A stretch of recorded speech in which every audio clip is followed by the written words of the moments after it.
And I will be posting a video of this whole session, so I got a camera right over there on my, it's on top of the filing cabinet there, I'm just using my phone. Because I didn't want to just do a screen presentation with this, I figured we'll do it this way. This way, if you ask questions and things, that'll be on there as well too. So I just want to let you know that your voices are being recorded, not your faces or anything, so just in case. And I'm going to post it on there as well too. I'll put it on the campus, the eCampus page, so that way, if you want to refer back to it, you're welcome to do so. But welcome, and thanks for coming. My name is Tim Gallagher. I teach here at Winter Springs High School, and this is our computer science certification blended course here. We have a lot to get to, so I'm going to go ahead and get started.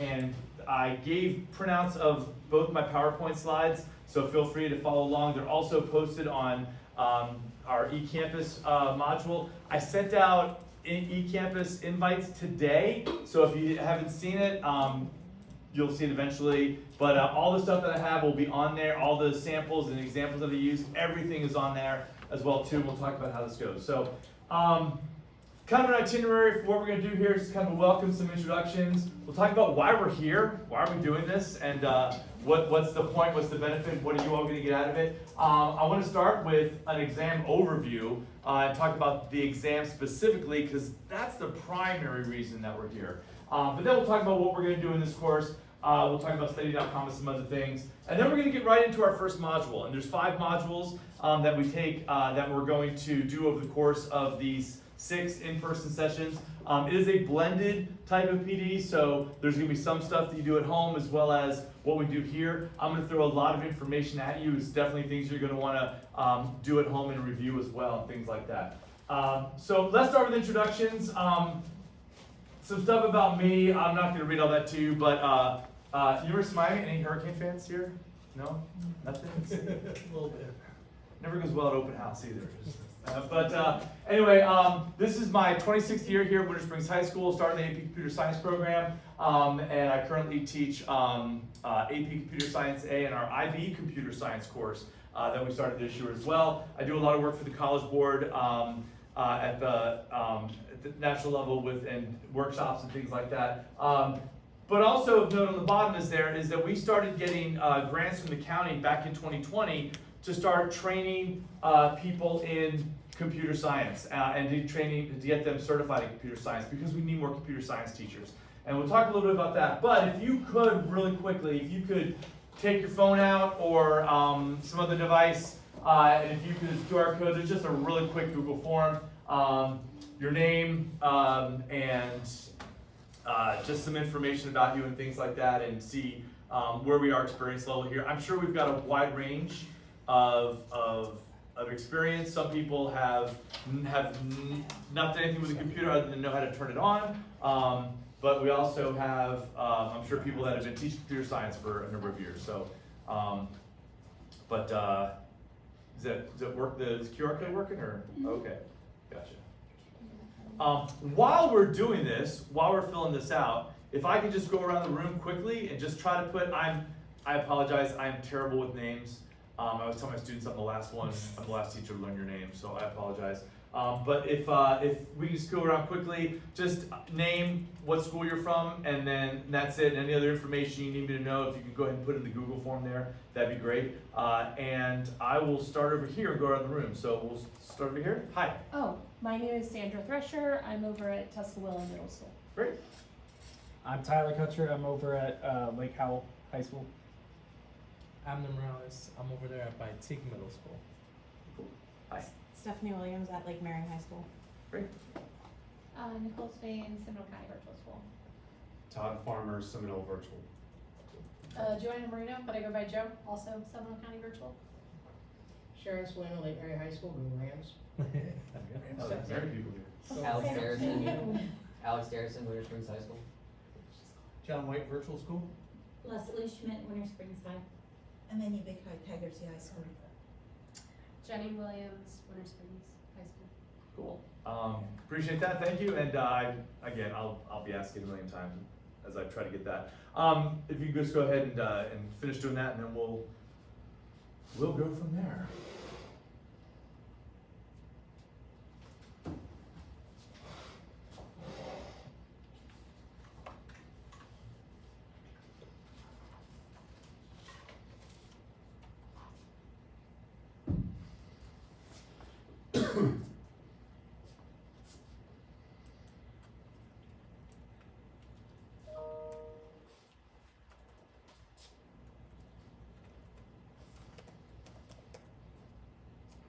So I'll go ahead while you're finishing that up, if it's okay to go ahead and just talk about our next point, why we're here, what are we doing here, and why are we doing this, and why are we getting paid to do this, on top of that as well.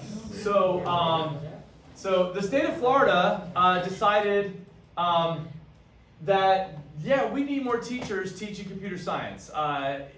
You've probably figured out computers aren't going away. AI is here. AI is going to change the way education works. We all know this.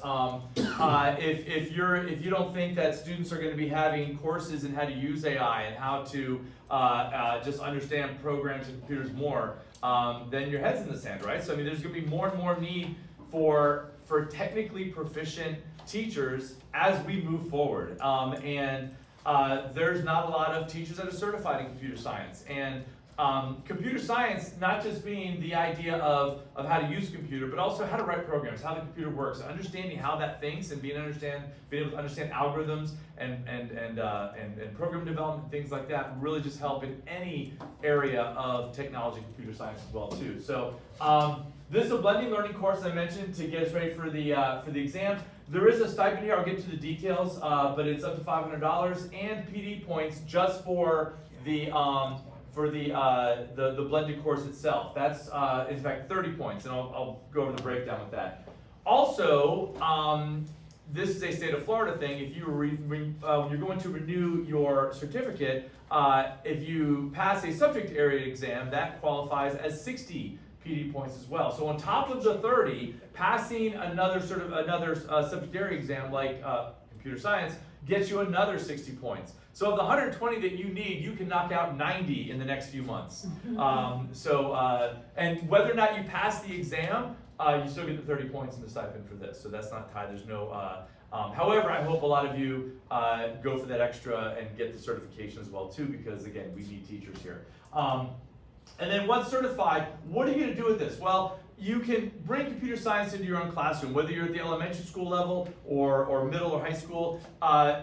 We had a program called, for those who've been around a little while, called CS 2020 that started back in the early 20-teens, where they wanted to make sure we had computer science curriculum at every level of education. And if you have elementary school children, I don't think anybody said they're from elementary schools, but they work with the B-bots now in the kindergarten and first grade level, and they do Scratch in some of the later elementary school levels. We had the iChallenge course at high school level. I know they're redoing a lot of those, and then they want to offer the two AP Computer Science courses, AP Computer Science A and Principles, at every high school. We don't currently offer them at every high school. So and that's mostly because we don't have enough qualified teachers. We offer Principles here. We didn't offer it last year because we lost our teacher, and I only have a certain amount of hours in the day. So there's constantly a need for qualified teachers, and openings happen all the time as well too.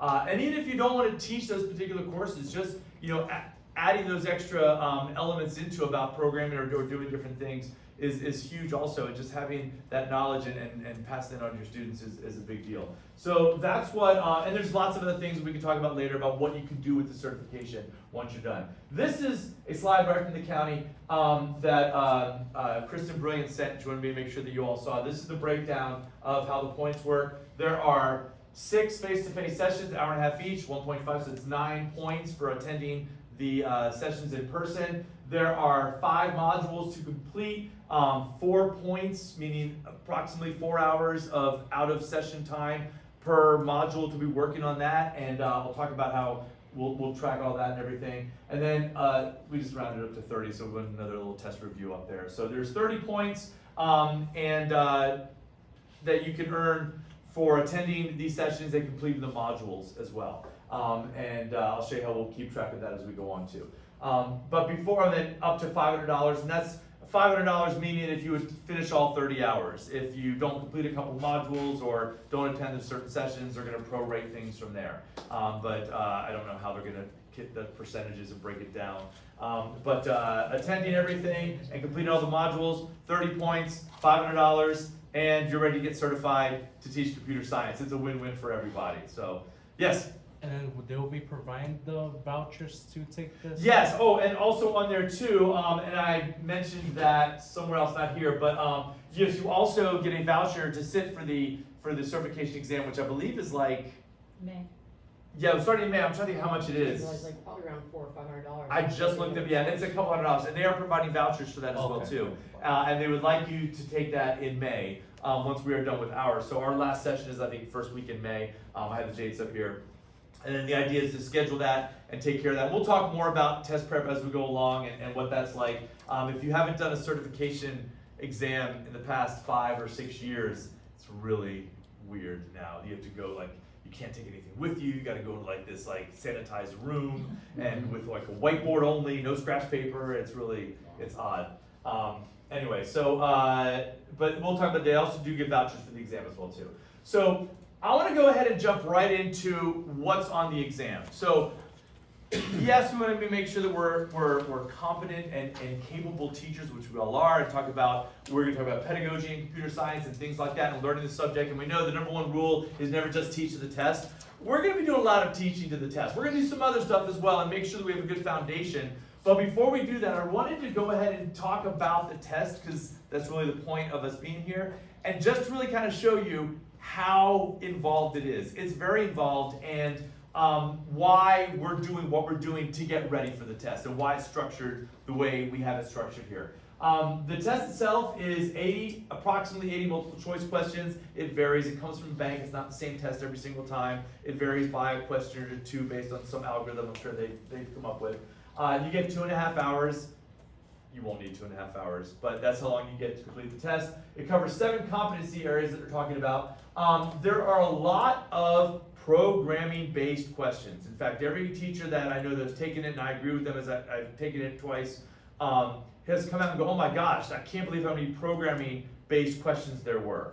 And a significant majority of the questions are that. They won't tell you exactly, but from what I can tell from the Florida website, you need about a 72% to pass. They don't give you a score at the end, they just say pass or not pass.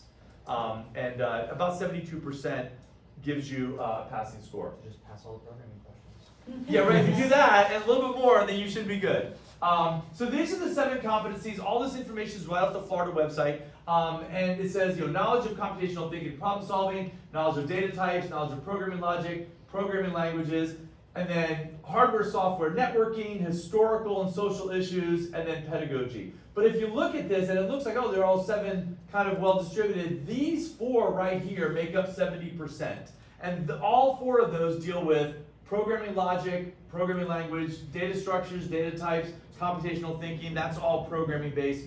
A lot of it is going to be Java based, and a lot of it is going to be what we call pseudocode, where it's not really 100% correct code, but it gets the gist of it as they're trying to demonstrate what an algorithm is. But they're all programming based questions. So because so much of that, and actually more than 70% is what people get the impression of. Those are approximate, it's not an exact. But usually people can better understand about 80% of it or so is programming based questions. So if you can do well on that, and it's imperative that you do well with the programming side, otherwise we have no hope of passing the exam at that point, right? Thanks, John, I appreciate it. So anyway, so that's why we're going to focus on a lot of what we're going to focus on. You'll see when we get into the details here. So real quick, I'm not going to read all this to you, but I just want to kind of briefly go over what these competencies are and what type of knowledge and material is covered on the exam. Since that's our end goal, and then we'll go back and talk about how we're going to get there. So the first one, knowledge of computational thinking and problem solving. This is the idea of, do I know what an algorithm is? An algorithm being a series of steps to complete a task, and what's the logical order of those things? And determining the right, appropriate way of doing things, the cycle of development from design to implementation, and then looking at data that you need to test your algorithm, test your process. That's our first competency. The idea of knowledge of data types and structures. How do we store our data? What are the different types of databases or data structures that we have internally when you're writing these programs to store all that in there. Also recognizing binary number systems. We're going to talk about number conversions and things like that. Talking about object-oriented design and understanding what objects are in Java. The idea of programming logic, so then when you're testing your programs, understanding the types of errors you can get. The different characteristics and understanding sequential programming and also iterations and selection statements and all of those as well too to apply to different algorithms that we have. And then the knowledge of programming languages. Notice it does talk about Scratch. We're going to talk about Scratch a little bit because there's always going to be a couple of basic Scratch questions on there. If you haven't used Scratch before, it's a drag and drop cartoonish type programming language, great for kids. Elementary school students use it a lot. There's a couple questions about it on there, but if you know Java, notice Java, Java, Java, in the next 3, 4, numbers 2 through 5, those are all about Java programming, and that's what we're going to spend a lot of time on, is learning how to write code in Java, but remember, you don't have to actually write code for the exam. You just have to understand and be able to answer questions about it. We're going to do some code writing, and if you can do that, that's going to help you answer some questions as well too. So are you going to be expert programmers by the time you're done? Are you going to quit your job and get a job at Google? No, you're not. But you're going to have a pretty good idea of what they do there every day at Google. So there's a difference. Then the last 3 are the non-programming ones, right? So the competency about what's hardware, software, networking. We'll talk about networks, talk about what is hardware, what is software, some of the different components from a kind of a bigger picture about computing. The historical and social, we'll talk about viruses and cybersecurity, and the idea of different security issues and some legal issues. Some of that tends to be a little common sense. Don't do bad things to people with your computing knowledge. And then computer science pedagogy. And a lot of this you already do every day, talking about appropriate and effective combinations and different uses of technology that works in the classroom and what would be, some of these, you could look at these questions without having taken any computer science course and say, well, sure, that makes more sense rather than doing this because this helps students learn and this stuff. So some of those are going to be a little more intuitive for all, since all of you are teachers as well. And that's our 7 competencies that we're going to be testing on. So here's the outline of our course. So here's what we're going to be doing here. We have 6 in-person sessions. We've got the next few Mondays, it's actually not consecutive, they're spaced out. 1.5 points per session. All of our courses on each campus. Each module on each campus contains non-Java programming, non-programming portions, as well as programming portions. Because since programming is such a big component of this test, we do programming in each of the 5 modules. In fact, this first one is only programming, just to kind of get us into it a little bit. So there will be, the rest of them have non-programming topics. So we have Java and programming topics. And then highlighted in yellow, a couple of assignments that we're going to want you to do over the next few modules as well. And at the end of every module, there is a 20-question quiz. It's a quiz that we're going to ask you, we'll talk about it, but 80%, but you can take it as many times as you want. It's over and over again. We just want to make sure that, that you're solid enough in a module before we move on to the next information, is all it is. The first 2 modules are 3 weeks long, so between sessions, we don't meet again until March 3rd. And then the next one, we also have 3 weeks. Spring break is during that, so it's really 2 weeks, unless you don't want to. I'm going on a cruise during spring break. I don't know about y'all, I'm not doing any work over spring break, but maybe that's time for some of y'all to catch up. That'd be great. So the first 2 modules are 3 weeks. The last 3 weeks is only 2 weeks between our sessions, so we kind of ramp up and a little bit more during that. I have it organized where I would say expect to spend 3 to 4 hours outside of the sessions working on the modules, completing the assignments. You may choose to spend more. You may choose to go and really dive into some of the topics on study.com. You may choose to read a little bit every day to make sure that you're very prepared for the exam, and I highly encourage that. For the students that, what's the bare minimum I got to do to get by to make sure I get credit for this? I think that'll probably take you 3 to 4 hours to do the assignments based on what we're doing here, including the quiz in there as well. And then again, 4 points per module, total of 20 points, 30 points, completing everything here in the class. Feel free, interrupt me along the way if you have questions, comments, and things like that also. We'll keep going, and I have a break for questions there also. So just to give you an idea of our 5 modules, 2 of them are published on eCampus. There's a lot of other stuff in the last 3, but so if you want to work ahead, I'm going to make sure you at least have 2 modules at any point to work on. So by the time we get in here to do module 2, I'll probably have module 3 and 4 finished as well too. There's a lot of information in there. They're just not officially published yet. So, but the first 2 modules are published. The first one we're going to do today, Introduction to Java, Objects, and our first programs. Then module 2 on down, you'll notice all the red topics are all the Java and programming topics that we need to cover for to be competent for the exam. And then the black topics are all of our non-programming. So we're going to talk about app security, hardware, networks. We'll talk about some algorithms, what we call big O notation, then also number conversion, some pedagogy, and then we'll do some final test preparation. But that's kind of an outline that you'll see in all of our modules going forward. Again, even if you had no programming experience whatsoever, we're starting with the very, very basics today, and then we'll move on from there.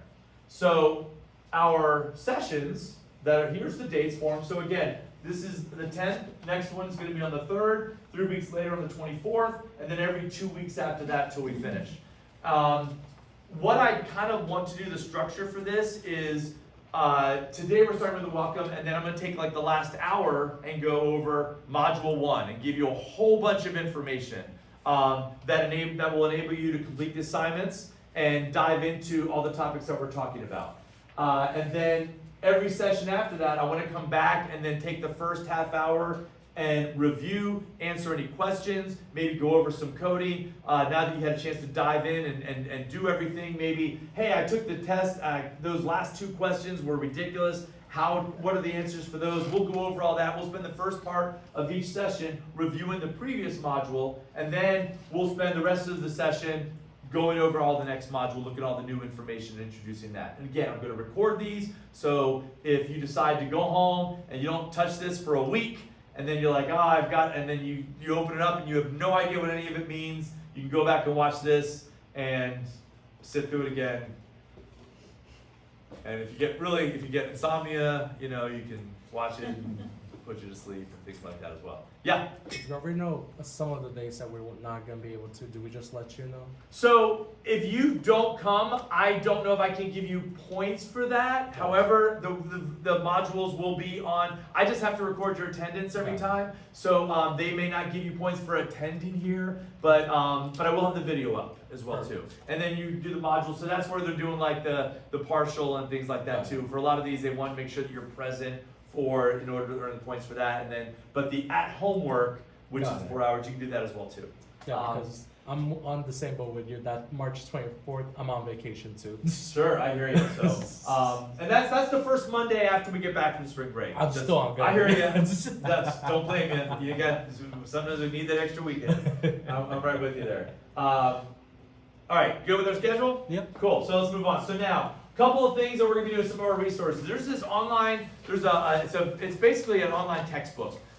It's called CS Awesome. It's a free interactive Java textbook. I actually use this in my computer science A class. I don't even use a traditional textbook anymore. It's awesome. That's right in the name. It's a fantastic resource. I'm going to use that a lot to help reinforce some of the topics that we're doing in each of our modules as well.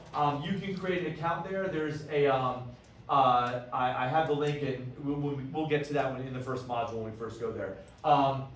There's a couple exercises that are on there as well. The best thing about CS Awesome is at the very end of every unit, and I'll point this out when we get to it, there are multiple choice questions. You're taking a multiple choice test that are very, very relevant to a lot of the programming type questions that you'll see on the certification exam. And what's great is once you answer those questions, it explains immediately why you got it wrong or why you got it right, or why that answer is wrong and why that answer is correct. So it's a really great, it's not just that you got it wrong, sorry.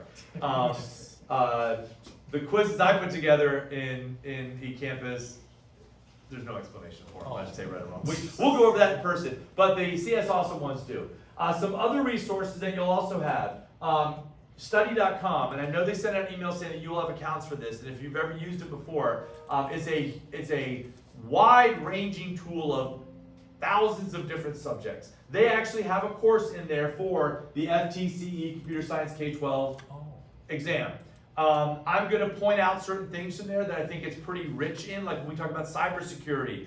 I'm going to say go read that little chapter in study.com. That's really good. It covers a lot of information. They don't cover the programming too well. They cover, look, social impacts, hardware system, software, application software. That's like using Outlook and Excel and things like that. Basics, technology, data storage and algorithm, a little bit of programming. Oh, and then here's 2 little chapters on programming, and then resources and things like that. They don't spend enough time programming. For a test that is about 70 to 80% programming questions. So also in study.com, because you have access to everything, there's a Java programming study guide, and here are some more chapters as well. Now, I will pull a few things out of here in some of my modules. I pulled things that I think they're really good summations. But this is very similar to the level that you're going to see in CS Awesome as well. And CS Awesome is very interactive. This is kind of just a real quick summary of things that you study. And there's a 50 question practice exam. There's one on here too for the computer science one, but it's certainly not well balanced percentage wise. You'll get a few programming questions, and then you'll go to the exam and wonder why there was, like, of the 80 questions, 60 of them were programming. So again, lots of opportunity to practice and lots of opportunity to get to answer questions as well. And then also there is an FTCE sample test on the Department of Education website. There's 30 questions. It is certainly not well balanced. There's only a few programming questions on there. And a lot of those I actually pull out, I have them integrated into the different modules as we're going along there as well too. So it does describe the types of questions like sentence completion, scenario, select the best response, or choose the response that best answers the question. It's all multiple choice, but there's their breakdown of that. So that's it in a nutshell before we get started. So questions, or if you need a quick break, bathroom across the hall, and we're going to begin